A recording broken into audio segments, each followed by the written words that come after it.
నమస్కారం. ఘంటారావానికి స్వాగతం. ముందుగా ప్రధానాంశాలు. ఇరాన్ భద్రతా చెక్ పాయింట్లపై విరుచుకుపడిన అమెరికా, ఇజ్రాయెల్, లెబనాన్లోని పర్యాటక ప్రాంతంపై వైమానిక దాడులు.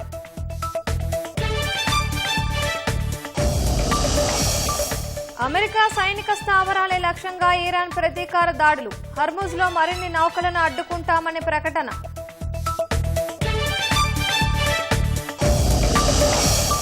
యుద్ధ జ్వాలలు దాటి ముంబైకి చేరిన చమురు నౌక. 2 రోజుల్లో ఒడిశాలోని పారాదీప్కు మరొకటి రాక.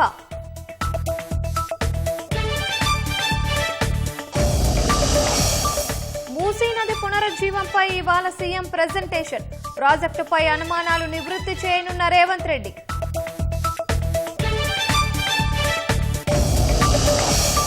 నిజామాబాద్ జిల్లా గన్నారం వద్ద ఘోర రోడ్డు ప్రమాదం. బస్సు బోల్తా పడి 4 దుర్మరణం, పలువురికి గాయాలు.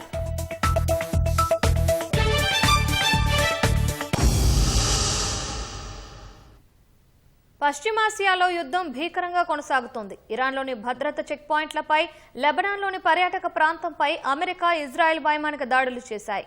ఈ దాడుల్లో 21 మంది మరణించగా 32 మంది గాయపడ్డారు. మరోవైపు తమ దేశంలోని జనావాసాలే లక్ష్యంగా ఇరాన్ దాడులకు పాల్పడుతోందని ఇజ్రాయెల్ ఆరోపించింది. ఇది ఘోరమైన యుద్ధ నేరమని పేర్కొంది.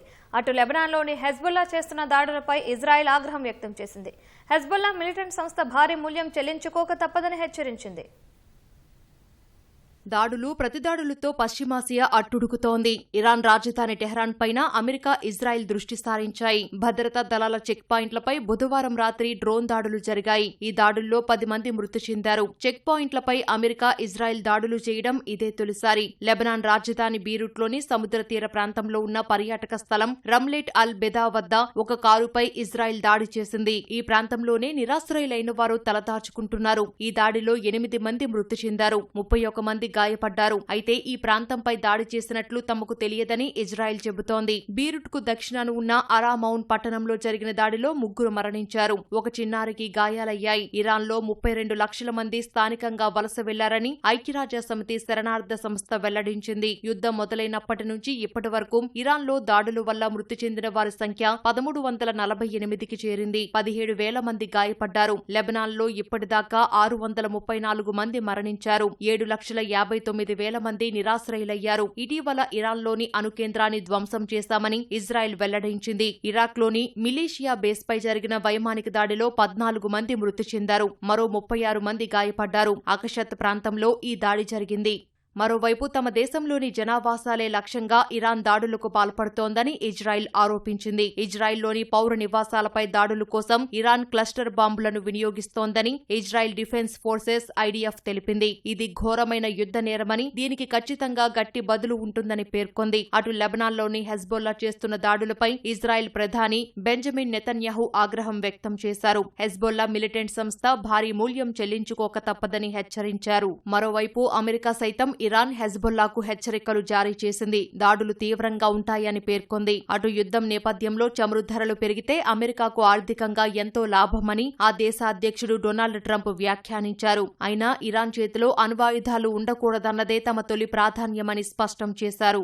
పశ్చిమాసియాలో యుద్ధం నేపథ్యంలో దోహా నుంచి గురువారం 29 విమానాలను ఖతార్ ఎయిర్వేస్ నడిపింది. భారత్కు గల్ఫ్లోని వివిధ నగరాల నుంచి గురువారం 57 విమానాలను షెడ్యూల్ చేసినట్లు పౌర విమానయాన శాఖ వెల్లడించింది. ఇవి అబుధాబి, దుబాయ్, ఫజైర్, జెడ్డా, మస్కట్, రస్ అల్ ఖైమా, రియాద్, షార్జా నుంచి రానున్నాయి. గత నెల 28 నుంచి ఈ నెల 11 వరకు ఆ దేశాల నుంచి 1,50,457 మంది భారత్కు వచ్చినట్లు తెలిపింది. సౌదీ అరేబియాలోని రియాద్కు గురువారం నుంచి రాకపోకలను పునరుద్ధరించామని వివరించింది. ఇవి ముంబై, కోళికోడ్ నుంచి నడుస్తున్నాయని తెలిపింది. ఇజ్రాయెల్, గల్ఫ్ దేశాల్లోని అమెరికా సైనిక స్థావరాలే లక్ష్యంగా ఇరాన్ ప్రతిదాడులను తీవ్రతరం చేసింది. ఇంధన, మౌలిక వస్తువులు, చమురు నౌకలపై డ్రోన్లు, క్షిపణులతో విరుచుకుపడుతోంది. బుధవారం ఇరాక్లోని కోర్ అల్ జుబైర్ పోర్టు వద్ద అమెరికా నౌకపై ఆత్మాహుతి పడవతో ఇరాన్ దాడి చేసింది. ఈ ఘటనలో ఒక భారతీయుడు మృతి చెందారు. గల్ఫ్పై మరిన్ని దాడులు చేస్తామని, హార్మూజ్లో మరింతగా నౌకలను అడ్డుకుంటామని Iran supreme leader Mustafa Khamenei హెచ్చరించారు. హర్మూజ్ జలసంధి నుంచి రవాణా ఆగిపోవడంతో చమురు ధర మళ్లీ $100కు చేరుకుంది. ఇజ్రాయెల్ గల్ఫ్ దేశాల్లోని అమెరికా సైనిక స్థావరాలు ఇంధన మౌలిక వసతులే లక్ష్యంగా ఇరాన్ లెబనాన్కు చెందిన హెజ్బొల్లా దాడులను కొనసాగించాయి. మార్షల్ ఐలాండ్స్ జెండాతో గల్ఫ్ జలాల్లో ప్రయాణిస్తున్న అమెరికా నౌక సేఫ్ సీ విష్ణుపై ఇరాన్ ఆత్మాహుతి పడవతో దాడి చేసింది. ఇరాక్లోని ఖోర్ అల్ జుబైర్ పోర్టు వద్ద ఈ దాడి జరిగింది. ఈ ఘటనలో ఒక భారతీయుడు మరణించాడు. మిగిలిన 27 మందిని రక్షించి బస్రాకు తరలించారు. ఇందులో 15 మంది భారతీయులున్నారు. ఇప్పటిదాకా 3 భారతీయ నావికులు మరణించారు. మరొకరు గల్లంతయ్యారు. మరో 4 గాయపడ్డారు. ఇజ్రాయెల్ పైకి లెబనాన్ బుధవారం రాత్రంతా 200 రాకెట్లను ప్రయోగించింది. దీంతో ఉత్తర మధ్య ప్రాంతంలోని ప్రజలకు కంటిమీద కునుకు లేకుండా పోయింది. గంటల పాటు సైరన్లు మోగాయి. రాకెట్లలో చాలా వాటిని అడ్డుకున్నామని ఐడిఎఫ్ తెలిపింది. 24 గంటల్లో తమ దేశంలో 179 మంది గాయపడ్డారని ఇజ్రాయెల్ ప్రభుత్వం వెల్లడించింది. ఇరాన్ నుంచి ప్రయోగించిన క్షిపణులతో ఇజ్రాయెల్లోని టెల్ అవీవ్, జెరూసలేంలో ప్రజలు షెల్టర్లలోకి వెళ్లిపోయారు. ఇజ్రాయెల్కు చెందిన 2 ఇంధన కేంద్రాలపై దాడులు చేసినట్లు ఐఆర్జీసీ కమాండర్ మాజిద్ మౌసావి వెల్లడించారు. లెబనాన్ ఇజ్రాయెల్ సరిహద్దు సహా మార్కబా, దక్షిణ ఇజ్రాయెల్లోని సహరియాల్లోని ఐడిఎఫ్ సైనికులే లక్ష్యంగా క్షిపణులతో దాడులు చేసినట్లు హెజ్బొల్లా ప్రకటించింది. పర్షియన్ గల్ఫ్లో దుబాయ్ తీరం వద్ద కంటైనర్ నౌకపై ప్రొజెక్టైల్తో ఇరాన్ దాడి చేసింది. దీంతో స్వల్పంగా మంటలొచ్చాయి. బహ్రెయిన్లోని మొహరాక్ ద్వీపంపై జరిగిన దాడితో భారీగా మంటలు ఎగిసిపడ్డాయి. దీంతో పాటు పలు డ్రోన్లు, క్షిపణులు దేశం దిశగా దూసుకొచ్చాయి. ఇరాన్ సైన్యానికి గూఢచర్యం చేస్తున్న 4 అరెస్టు చేశామని బహ్రెయిన్ ప్రభుత్వం వెల్లడించింది. ఇరాన్ డ్రోన్ నివాస భవనంపై కూలడంతో 2 గాయపడ్డారని కువైట్ అధికారులు తెలిపారు. కువైట్ అంతర్జాతీయ విమానాశ్రయంపైన డ్రోన్ దాడి జరిగింది. భారీ ఆస్తి నష్టం జరిగినా ఎవరికీ ఎటువంటి గాయాలు కాలేదు. డ్రోన్ శిథిలాల ముక్క విద్యుత్ ట్రాన్స్మిషన్ లైన్లపై పడటంతో కొంతసేపు కువైట్లో విద్యుత్ సరఫరాకు అంతరాయం కలిగింది. దుబాయ్ను దాడుల నుంచి రక్షించడానికి 2 సార్లు గగనతల రక్షణ వ్యవస్థలను యాక్టివేట్ చేశామని యునైటెడ్ అరబ్ ఎమిరేట్స్ యుఏఈ వెల్లడించింది. డ్రోన్ దాడి జరగడంతో దుబాయ్ క్రీక్ హార్బర్లోని టవర్లో మంటలు చెలరేగాయి. అల్బాదాలో జరిగిన దాడిలో ఒకరికి గాయాలయ్యాయి. యుఏఈలోని తమ శాఖలన్నింటినీ మూసివేస్తున్నామని సిటీ బ్యాంకు తెలిపింది. ఒక్కదానిని మాత్రమే తెరిచి ఉంచుతామని వెల్లడించింది. మిగిలిన ఆర్థిక సంస్థలు వర్క్ ఫ్రం హోం ఇచ్చాయి. రియాద్లోని దౌత్య కార్యాలయ ప్రాంతంపై జరిగిన ఇరాన్ డ్రోన్ దాడిని అడ్డుకున్నామని సౌదీ అరేబియా వెల్లడించింది. షైబా చమురు క్షేత్రంపై మరోసారి దాడికి ఇరాన్ ప్రయత్నించిందని తెలిపింది. వైద్య పరికరాల తయారీ సంస్థ స్ట్రైకర్కు చెందిన నెట్వర్క్ పై సైబర్ దాడి చేశామని 50 టీబీల డేటాను చోరీ చేశాయని ఇరాన్ మద్దతున్న హండాలా గ్రూప్ వెల్లడించింది. ఇరాక్లోని ఎర్బిల్లో ఉన్న ఇటలీ స్థావరం సింగారాపై దాడి జరిగింది. అయితే ఎవరూ గాయపడలేదు. తమ చమురు నౌకపై దాడి చేసిన ఇరాన్ క్షమాపణ చెప్పాలని థాయిలాండ్ డిమాండ్ చేసింది. ఇప్పటి వరకు హోర్ముజ్ జలసంధి వద్ద మొత్తం 19 వరకు సరుకు రవాణా నౌకలపై ఇరాన్ దాడులు చేసింది.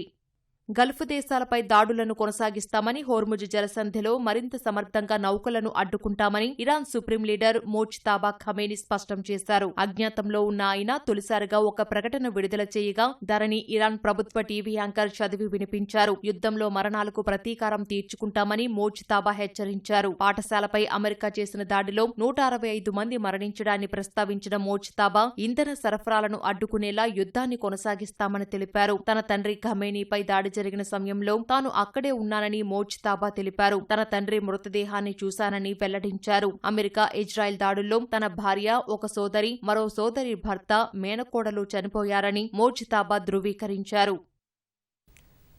పశ్చిమాసియా యుద్ధ జ్వాలల దాటికి చమురు నౌకలకు భారత్ చేరుకుంటున్నాయి. ఇందులో ఒక నౌక అత్యంత వ్యూహాత్మకంగా ముంబైకి చేరుకుంది. మరొకటి 2 రోజుల్లో భారత్కు చేరుకోనుంది. ఈ 2 నౌకల ద్వారా 3 మిలియన్ బ్యారెళ్ల చమురు అందుబాటులోకి రానుంది. లైబీరియా జెండాతో ఉన్న షెన్ లాంగ్ అనే భారీ చమురు ట్యాంకర్ సౌదీ అరేబియాలోని రస్తనూరా పోర్టులో ఈ నెల 1న చమురును నింపుకుంది. అప్పటికీ పశ్చిమాసియా యుద్ధం ప్రారంభమై 1 రోజే అయింది. యుద్ధం తీవ్రమైన 3న అది అక్కడి నుంచి బయలుదేరింది. అప్పటికే ఇజ్రాయెల్ గల్ఫ్ దేశాలతో పాటు హర్మూజ్ జలసంధిపై ఇరాన్ దాడులు ప్రారంభించింది. ఈ నెల 9 నాటికి అది హర్మూజ్ జలసంధి వద్దకు చేరుకుంది. పలు పరిణామాల తరువాత ఎట్టకేలకు ఆ నౌక ముంబై పోర్టుకు చేరుకుంది. నౌకలోని 29 మంది సిబ్బందిలో భారతీయులతో సహా పాకిస్తాన్, ఫిలిప్పీన్స్ జాతీయులు ఉన్నారు. భారతీయ జెండాతో ఉన్న VLCC అనే మరో భారీ నౌక 2 బిలియన్ బ్యారెళ్ల చమురుతో ఇరాక్ నుంచి బయలుదేరి గురువారానికి భారత జలాల్లోకి ప్రవేశించింది. అది 2 రోజుల్లో ఒడిశాలోని పారాదీప్ పోర్టుకు చేరుకోనుంది. హైదరాబాద్ చందానగర్లోని అను ఫర్నిచర్ దుకాణంలో రాత్రి అగ్ని ప్రమాదం జరిగింది. అగ్నిమాపక శాఖ అధికారులు మంటలను అదుపులోకి తీసుకున్నారు. మరింత సమాచారం మా ప్రతినిధి పవన్ అందిస్తారు.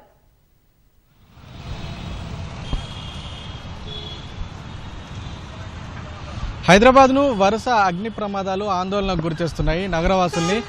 వరుసగా నిన్న అర్ధరాత్రి అయితే అను ఫర్నిచర్ షాప్లో చందానగర్లో ఉన్నటువంటి ఈ దుకాణంలో మంటలు చెలరేగాయి. అయితే అర్ధరాత్రి నుంచి ఇవాళ తెల్లవారుజామున ఉదయం వరకు కూడా తీవ్రంగా శ్రమించినటువంటి అగ్నిమాపక శాఖ అధికారులు పూర్తిగా మంటలను అదుపులోకి తెచ్చారు. కాసేపటి క్రితం వరకు కూడా ఇక్కడ స్కైలిఫ్ట్ ద్వారా భవనం లోపల ఉన్నటువంటి మంటలను కూడా పూర్తిగా అదుపు చేశారు. మనం చూడొచ్చు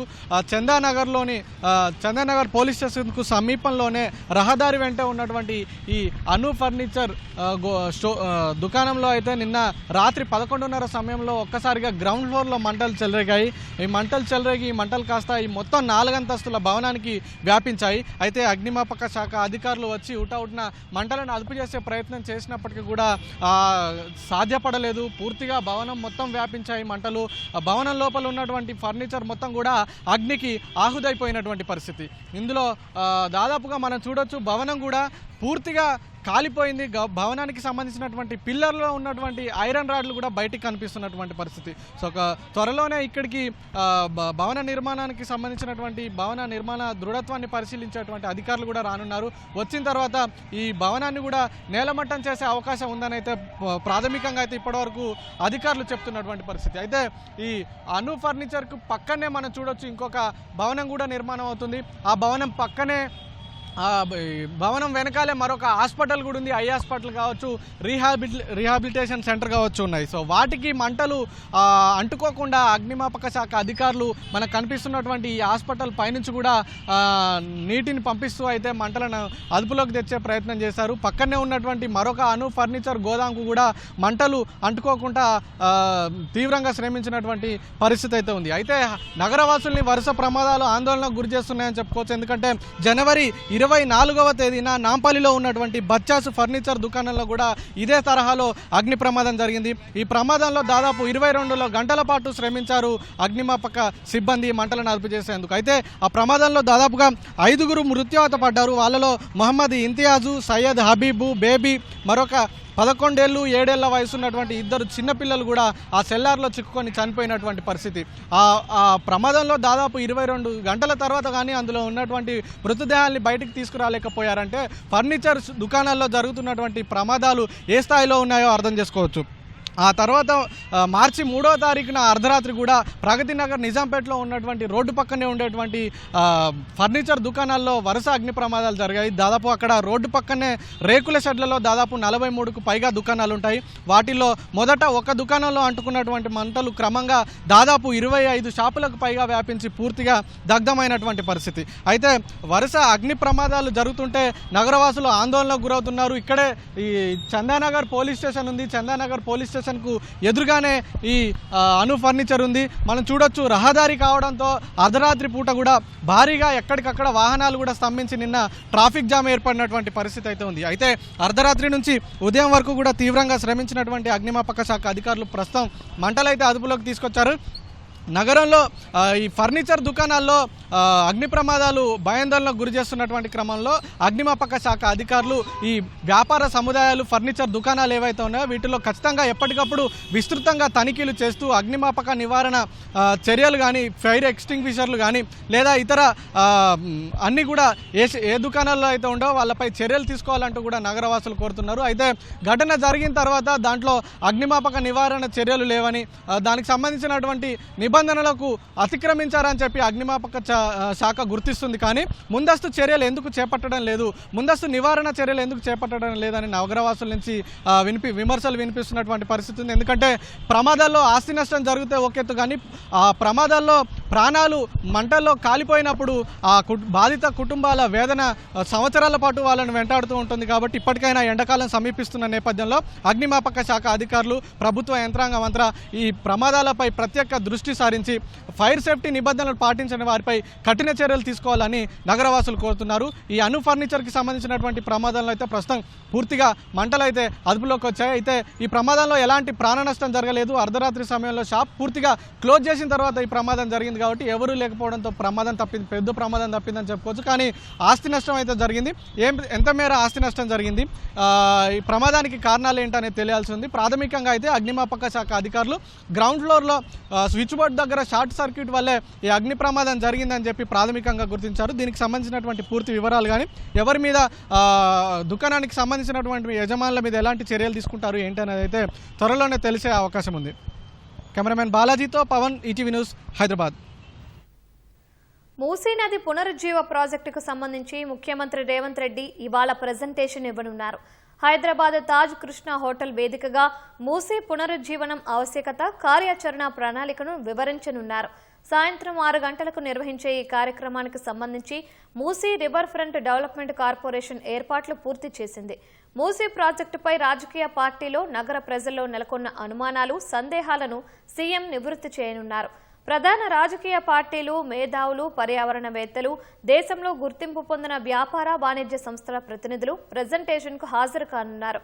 వారి నుంచి అభిప్రాయాలు, సూచనలు, సలహాలు తీసుకుని మూసీ నది పునరుజ్జీవన ప్రాజెక్టుకు సంబంధించి ఫేజ్ 1లో చేపట్టే పనులపై సమాలోచనలు చేయనున్నారు. హిమాయత్ సాగర్, ఉస్మాన్ సాగర్ల నుంచి బాపుఘాట్ వరకు 21 కిలోమీటర్లను సర్వాంగ సుందరంగా తీర్చిదిద్దడంతో పాటు బాపుఘాట్ వద్ద 400 కోట్ల రూపాయలతో గాంధీ సరోవర్ ప్రాజెక్టు చేపట్టాలని ప్రభుత్వం నిర్ణయించింది. అందుకు సంబంధించిన పూర్తి వివరాలను మూసీ రివర్ ఫ్రంట్ డెవలప్మెంట్ రూపొందించిన సమగ్ర ప్రణాళికను సీఎం రేవంత్ రెడ్డి వెల్లడించనున్నారు.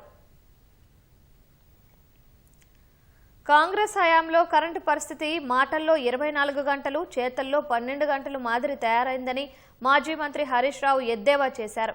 సంగారెడ్డి జిల్లా కోహిర్ మండలం దిగ్వాల్ సబ్ స్టేషన్ను ఎమ్మెల్యేలు మాణిక్రావు, చింతా ప్రభాకర్తో కలిసి ఆకస్మికంగా తనిఖీ చేశారు. లాగ్బుక్ రికార్డులు పరిశీలించి సరఫరాలో కోతలపై సిబ్బందిని అడిగి తెలుసుకున్నారు. సీఎం రేవంత్ రెడ్డి రైతులను చిన్నచూపు చూస్తున్నారని, రైతు భరోసా, రైతు బీమా పథకాలను పూర్తిగా విస్మరించారని హరీష్ రావు మండిపడ్డారు. రేవంత్ రెడ్డి, నీకు రైతులంటే ఎందుకు అంత చిన్నచూపు? రైతులకు రైతు బంధు ఎగ్గొట్టినావు, పంటల బీమా ఎగ్గొట్టినావు, ఆత్మీయ భరోసా ఎగ్గొట్టినావు, పోయిన యాసంగికి బోనస్ ఎగ్గొట్టినావు, రైతులకు ఎరువులు చక్కగిస్తలేవు, రైతులకు కరెంటు సరిగిస్తలేవు. నువ్వు ఇలా రైతులను ఎందుకు ఇంత చిన్న చూపు చూస్తున్నావు? రైతులంటే నీకు ఎందుకు అంత కోపం? రైతుల మీద ఎందుకు పగబడుతున్నావు అని అడుగుతా ఉన్నా. ఇవాళ స్పష్టంగా దిగ్వాల్ సబ్ స్టేషన్ లో చూస్తే రైతులకు 12 గంటల కరెంటు మాత్రమే వస్తున్నది. మాటల్లో 24 గంటలు, చేతల్లో రైతులకు వస్తున్నది 12 గంటల కరెంటు. బీసీలకు రావాల్సిన నిధులను బడ్జెట్లో కేటాయించాలని BC intellectual forum chairman Chiranjeevulu demand చేశారు. కామారెడ్డి డిక్లరేషన్కి అనుగుణంగా పార్లమెంటు శాసనసభలో బీసీ రక్షణ కోసం చట్టం తీసుకురావాలని కోరారు. గత 2 సంవత్సరాలుగా బీసీ కార్పొరేషన్ 21 కార్పొరేషన్లకు ₹1 ఇవ్వాలి. మాకు రావాల్సిన డబ్బులు మీరు ఏదైతే బడ్జెట్ లో పెట్టిందో అది ఈ సంవత్సరం రిలీజ్ చేయండి. వచ్చే సంవత్సరం మాకు 50,000 కోట్ల బడ్జెట్ మీరు కామారెడ్డి డిక్లరేషన్ ప్రకారం ఇవ్వమని కోరుతున్నాం. ఆల్రెడీ ఆంధ్రప్రదేశ్ రాష్ట్రంలో 52,000 కోట్ల బడ్జెట్ పెట్టింది ఈ సంవత్సరంలో. మనకంటే ఎంతో ఆర్థికంగా బలహీనంగా ఉన్నటువంటి రాష్ట్రమైన ఆంధ్రప్రదేశ్ లో 52,000 కోట్ల బడ్జెట్ పెడితే తెలంగాణలో బీసీలకు పెట్టి ఖర్చు పెట్టడానికి వచ్చిన అభ్యంతరం ఏంటంటే, అంటే ఓన్లీ బీసీలను రాజకీయంగా ఓట్ బ్యాంక్ గా వాడుకుంటాం తప్ప మేము మాత్రం వాళ్ళకు డబ్బులు ఇవ్వం. భద్రాచలం కూనవరం రోడ్డులో కరకట్ట డంపింగ్ యార్డు వల్ల తీవ్ర వాయు కాలుష్యం ఏర్పడి ఇబ్బందులు పడుతున్నామని స్థానికులు వాపోతున్నారు. టన్నుల కొద్దీ చెత్త వ్యర్థాలు మొత్తం సీఆర్పీఎఫ్ క్యాంపు వెనకాల కరకట్ట వద్ద వేసి ప్రతిరోజు కాల్చడంతో ఆ పొగ మొత్తం పట్టణంలోనికి చేరుతోంది. దీనిపై స్థానికులు తీవ్ర అభ్యంతరం తెలిపారు. కోట్లాది రూపాయలతో డంపింగ్ యార్డు నిర్మిస్తే దానిని ఉపయోగించకుండా జనావాసాల మధ్యలో కరకట్ట వద్ద చెత్తను కాల్చడంతో సమీప కాలనీ వాసులు అవస్థలు పడుతున్నారు. సంబంధిత అధికారులు స్పందించి యార్డును తరలించాలని స్థానికులు కోరుతున్నారు. సాయంత్రం 6:30 నుంచి 7:30-8 మధ్యలో తట్టుకోలేకపోతున్నాం. పొగ గాలి పీల్చుకోవడానికి కూడా ఉండలేదు. దగ్గు. కస్టమర్లు మాకు షాప్కు రావడం మానేశారు. కానీ ఆ చెత్త యార్డు ఇక్కడ నుంచి మార్చాలి. ఇక్కడ డంప్ యార్డ్ ఏర్పాటు చేశారు. ఈవినింగ్ అయితే దాన్ని కాలుస్తున్న సమయంలో మాకు పొగ వల్ల కళ్ళు మంటలు, విపరీతమైన దగ్గు వస్తుంది. దానివల్ల నైట్ నిద్ర కూడా పట్టట్లేదు. చాలా ఇబ్బందిగా ఉంది చుట్టుపక్కల అందరికీ. ఊళ్ళో చెత్త మొత్తం తీసుకొచ్చి కరకట్ట దగ్గర కాలబెడుతున్నారు. దానివల్ల విపరీతమైన పొగ, నిప్రవలు లెగటం వల్ల మా కాలనీ వాసులందరూ తెగ ఇబ్బంది పడుతున్నాం. దయచేసి దీని గురించి చర్యలు తీసుకోగలరు.